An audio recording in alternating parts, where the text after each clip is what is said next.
আসসালামু আলাইকুম। আমি Nusrat Jahan Brishti. By professionally doctor.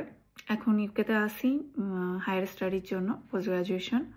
So আমাকে আমার জুনিয়র প্লাস ব্যাচমেট আবার অনেক দু একজন অপরিচিত প্লাস হচ্ছে কলিগরাও জিজ্ঞেস করছিল যে কিভাবে কী গেছো, কী প্রসিডিওর বা স্টাডি ইন অ্যাব্রোডের বিশেষ করে ইউকের মাস্টার্সের ক্ষেত্রে কি কি করা লাগছে। এটা নিয়ে অল্প একটু আমি বলছিলাম অনেক আগে একটা ভিডিওতে। আজকে একটু ডিটেলসে বলতেছি, এই জন্য একটু সামনাসামনি কথা বলা আপনাদের সাথে। সো প্রথমে স্টার্ট করি যে মানে মাস্টার্স বা রিসার্চ বা পোস্ট গ্রাজুয়েশন, আন্ডার গ্রাজুয়েট নিয়ে আমি পরে হয়তো কথা বলবো আবার। শুধু এবার পোস্ট গ্রাজুয়েশন নিয়ে কথা বলি। যদি বলি কি কি লাগবে, মানে রিকোয়ারমেন্টস কী কী, সেগুলো হচ্ছে এক একটা ইউনিভার্সিটির রিকোয়ারমেন্টস এক এক রকম থাকে। কিন্তু আপনার যে ইংলিশ ল্যাঙ্গুয়েজ প্রফিসিয়েন্সি এটা থাকা লাগবে। এটার ক্ষেত্রে আপনার আইএলসটা দেখা যায় যে ইউনিভার্সালি এটাকে অ্যাকসেপ্টেড। সো ইউকের each and every university accept করবে। অবশ্য আইএলসের ক্ষেত্রে আইএলসের এক একটা স্কোর এক এক রকম। কীরকম, কোনো কোনো ইউনিভার্সিটি 6.5-তে মাস্টার্সে প্রেফার করে, কোনো কোনো ইউনিভার্সিটি সেটা কাট ডাউনে 6 করে ফেলে, আবার কিছু কিছু সাবজেক্টের ক্ষেত্রে সেটা 7-তেও চলে আসতে পারে। এটা ইউনিভার্সিটিও ভ্যারি করে। মাস্টার্সের ক্ষেত্রে মোরলেস সব ইউনিভার্সিটি 6.5 হয়ে যায়, এবং কোনো মডিউলে 6-এর নিচে না। এটা ডেফিনেটলি লাগবে। এই আইএলস ছাড়াও আপনারা পিইটি দিতে পারেন, ওইটি আছে, আরও কিছু ল্যাঙ্গুয়েজ টেস্টিং আছে যেগুলো বিভিন্ন ইউনিভার্সিটি অ্যাকসেপ্ট করে, ওগুলাতেও যাইতে পারেন।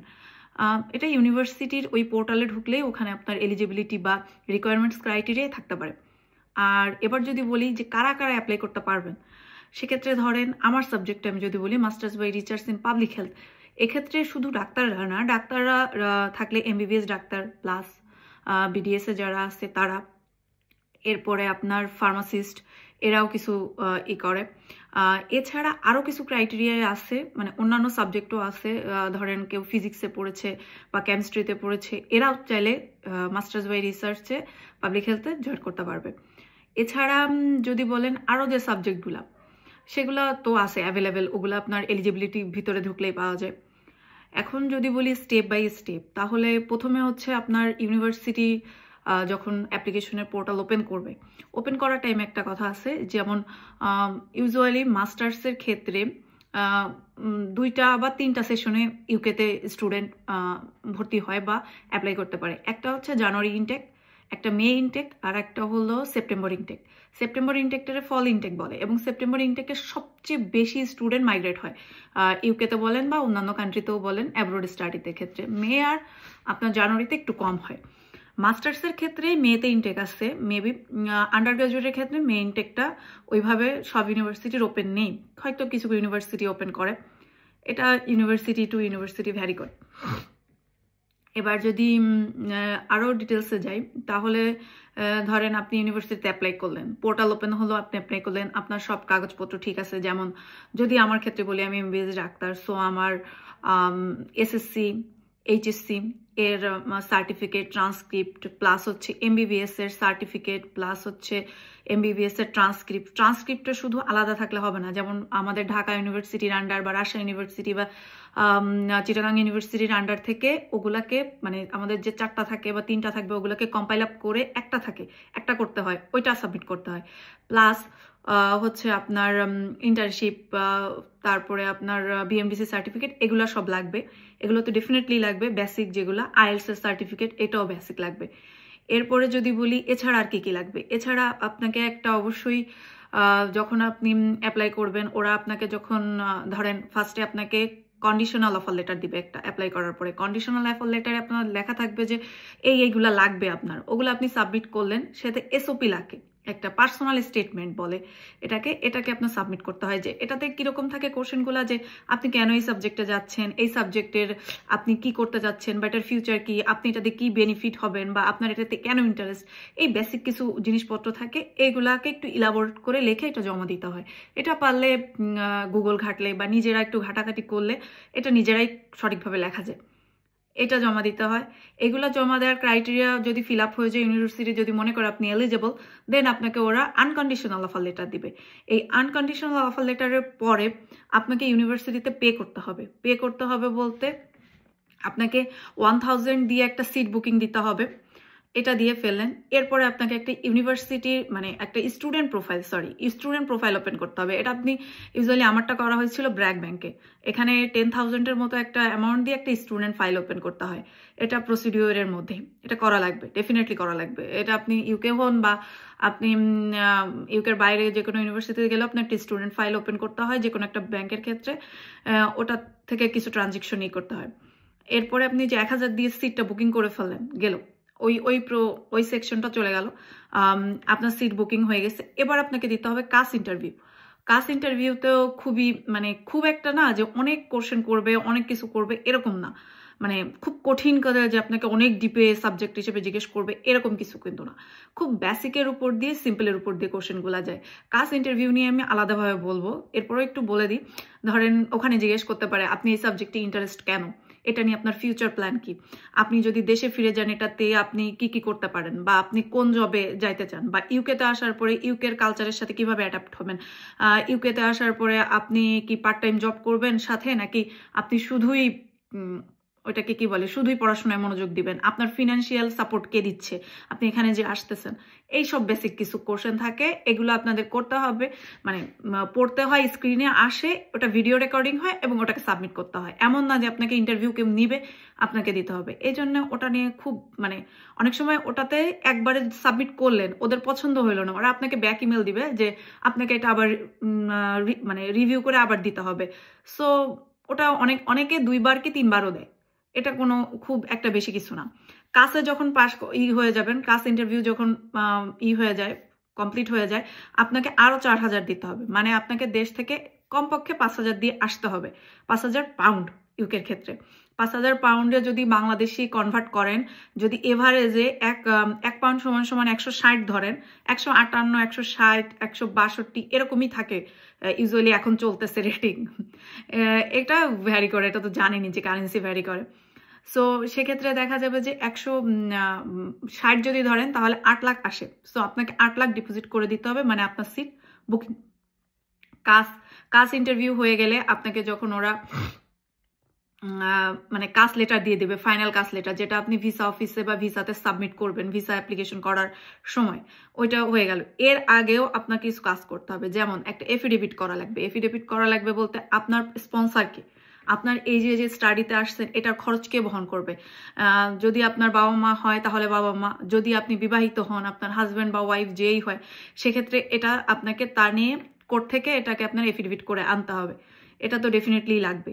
আর যদি আপনি ম্যারিড হন, সো আপনাদের নিকানামা তো ডেফিনেটলি লাগবে। প্লাস হচ্ছে হাজবেন্ড বা বাচ্চার সাথে আসলে তাদের কিছু বেসিক যে ডকুমেন্টগুলা, পাসপোর্ট, বার্থ সার্টিফিকেট, প্লাস আরও কিছু নেসেসারি জিনিস আছে। আর হেলথ চেকআপটা অবশ্যই আগে করে রাখতে হবে। এটা ধরতে গেলে আপনার যে আনকন্ডিশনাল অফার লেটার দেওয়ার পরে বা কাস ইন্টারভিউর পরপরই আপনি হেলথ চেকআপ করে ফেলবেন।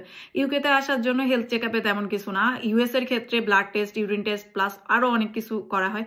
ইউকের ক্ষেত্রে শুধু আপনাকে যাবেন যে কিছু রেজিস্টার্ড, বাংলাদেশেই আছে, ঢাকাতেই রেজিস্টার্ড কিছু মেডিকেল সেন্টার আছে যেগুলো ইউকে ওরা এটা অ্যাকসেপ্টেবল করে। ওখানে আপনার শুধু ব্লাড প্রেশার দেখবে, হাইট ওয়েটটা দেখবে, কোনো ডিজিজ আছে কিনা, বা আগে কোনো লাং কমপ্লিকেশন আছে কিনা, কোভিড হয়েছিল কিনা, বা টিউবারক্লোসিস, টিবির কোনো হিস্ট্রি আছে কিনা, এগুলো একটু নিবে, বেসিক হিস্ট্রি। আর আপনার একটা চেস্ট এক্সরে করবে। যদি চেস্ট এক্সরেতে কোনো প্রবলেম থাকে তাহলে ওরা দেখা যায় 14 দিন বা 1 মাস পরে আবার আপনাকে বলবে যে আপনি ট্রিটমেন্ট করায় আসেন, আবার একটা রিভিউ এক্সরে হবে। সো ওই এক্সরে রিপোর্টই, ওখানে যে সার্টিফিকেট ওইটা জমা দিতে হয়। আর কাস লেটার দিলেই আপনি ভিসার জন্য অ্যাপ্লাই করে ফেলতে পারবেন। ভিসার জন্য অ্যাপ্লাই করলে দেখা গেল আপনার ওখানে যে এই যে বেসিক ডকুমেন্ট প্লাস ভিসার যে আলাদা থাকে ওগুলা দিয়ে জমা দেওয়া লাগে। আপনার হেলথ ইন্স্যুরেন্স, এখানে অনেক বড় একটা টাকার অ্যামাউন্ট যায়, প্রায় এখন মনে হয় চলতেছে 1100 বা 1200 পাউন্ড সামথিং, আমার এক্স্যাক্ট অ্যামাউন্টটা মনে নাই।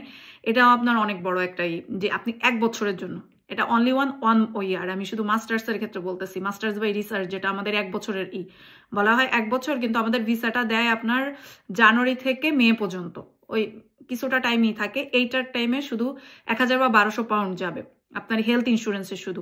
ভিসা ফি আলাদা, ভিসা ফিতে আপনার মোরলেস 80-82 এরকম, বা 88, 90-এর মধ্যেই থেকে যায় ভিসা ফি। এগুলো আপনাকে জমা দিতে হবে। সো বেসিক ইম্পর্টেন্ট জিনিস আপনার, মোস্ট ইম্পর্টেন্ট। কারো যদি চিন্তা করেন যে আপনি একা আসবেন, একা এসে আপনি পড়াশোনা করে পার্ট টাইম জব করে, যেহেতু যে পড়াশোনা করবে যে স্টুডেন্ট তার শুধুমাত্র 20 ঘন্টা ওয়ার্কিং আওয়ার, এর চেয়ে বেশি কিন্তু না। সো উইকলি হয়তো সে ক্রিসমাসের ছুটিতে বা ইস্টারের ছুটিতে বা যদি সামার ভ্যাকেশন দেয় সেক্ষেত্রে হয়তো সেই টাইমে ফুল টাইম করতে পারবে, কিন্তু আপনি এই টাইমে ওয়ার্ক করে প্লাস হচ্ছে পড়াশোনা করে টাইম দিয়ে আপনি আপনার পুরা ইউনিভার্সিটির টিউশন ফি এটা আপনি পুরা বহন করতে পারবেন না। সেক্ষেত্রে আপনাকে অবশ্যই ফ্যামিলি সাপোর্ট লাগবে। সো খুব হিউজ অ্যামাউন্টের টাকা একটা। যদি বলি এবার আসি যে টিউশন ফি, আমি তো ভাগে বললাম যে 5,000 আপনার দেশে থেকে দিয়ে আসতে হবে, কিন্তু টিউশন ফিটা আমার ইউনিভার্সিটি, যেমন ইউনিভার্সিটি অফ উলভারহ্যাম্পটন, আমাদের ইউনিভার্সিটির মাস্টার্স বাই রিসার্চের টিউশন ফি ছিল হলো আপনার 15,950 পাউন্ড। 15,950 পাউন্ড। 50 পাউন্ড কেন বা, আমি বলি যে 50 পাউন্ড কেন বা কমাইছে, 16,000 পাউন্ডই বলে দিলেই হয়ে যেত। তা 15,950 পাউন্ড থেকে 2,500 স্কলারশিপ সবাইকেই দিছে। সো আপনি যদি তাও ধরেন যে 14,000-এর মতো, 14,000 কিন্তু অনেক বড় একটা অ্যামাউন্ট। এই অ্যামাউন্টটা 1 বছরের জন্য, এই অ্যামাউন্টটা আপনি পার্ট টাইম জব করে পারবেন না। যদি ডিপেন্ডেন্ট নিয়ে আসে, হ্যাঁ dependent full time work permit পাবে, সে কাজ করে সেটাকে অ্যাভেলেবল করতে পারবে। তারপরও যদি কারো মানে বলতে গেলে এরকম যদি চিন্তা করেন যে না ওভারঅল যে আমার কাছে টাকা আছে, সো আমি দেশ থেকে টিউশন ফিটা বেশি একটু অ্যামাউন্ট দিয়ে আসলাম, সো আমার এখানে এসে হ্যাসেল কম হবে। কেননা ইউনিভার্সিটিতে আসার পরপরই আপনার কি বলে, যেমন আমাদের ক্লাস শুরু হয়েছে 20 তারিখ থেকে জানুয়ারির, আপনার আমাদের সেকেন্ড মানে যে টিউশন ফির আর একটা অ্যামাউন্ট, ওটা আপনার মার্চের 10 তারিখেই দেওয়া লাগছে। সো এটা খুবই ক্রুশিয়াল, এটা দিতে হবে। আর যদি বলেন অন্যান্য ইউনিভার্সিটি, তাহলে বলবো যে এক একটা ইউনিভার্সিটি মোরলেস সবারই আপনার মাস্টার্স বাই রিসার্চের বা মাস্টার্সের ক্ষেত্রে সবই আপনার 14,500 15,000-এর উপরে। সেক্ষেত্রে আপনার আমার ইউনিভার্সিটি 15,900। আপনার ইউনিভার্সিটি যদি বলেন বার্মিংহাম ইউনিভার্সিটি অফ বার্মিংহাম, সেক্ষেত্রে ওটাও ওরকম 16,000 up. University of derby 16,000 up. যদি বলেন একটু কমের টিউশন ফি, একটু রেঞ্জের মধ্যে বা একটু কম কোথায় আছে, তাহলে বলতে হবে আলস্টার ইউনিভার্সিটি আছে, ইউনিভার্সিটি অফ ম্যানচেস্টার বা ম্যানচেস্টার মেট্রোপলিটন ইউনিভার্সিটি, এখানে একটু কম। সো যদি বলি ওভারঅল, তাহলে বড় একটা অ্যামাউন্টের একটা যাবে। আর যদি এই যে বললাম যে স্টেপ বাই স্টেপ, এই স্টেপগুলো আপনাকে ফিল আপ করে আসতে হবে, সবগুলা কাগজপত্র সবকিছু রেডি থাকতে হবে, সব প্রসিডিওর রেডি থাকতে হবে, এরপরে আপনার আস্তে আস্তে সব শুরু হবে কাজ করা। সো আপাতত এটাই, হয়তো কাজ ইন্টারভিউর একটা ডিটেলসে ছোট একটা ভিডিও করে দিব। আর আরও কিছু যদি বলেন যে স্টাডি আন্ডার গ্র্যাজুয়েট, ওটারও একটা ভিডিও থাকবে। সবাই সাথে থাকবেন। আল্লাহ হাফেজ।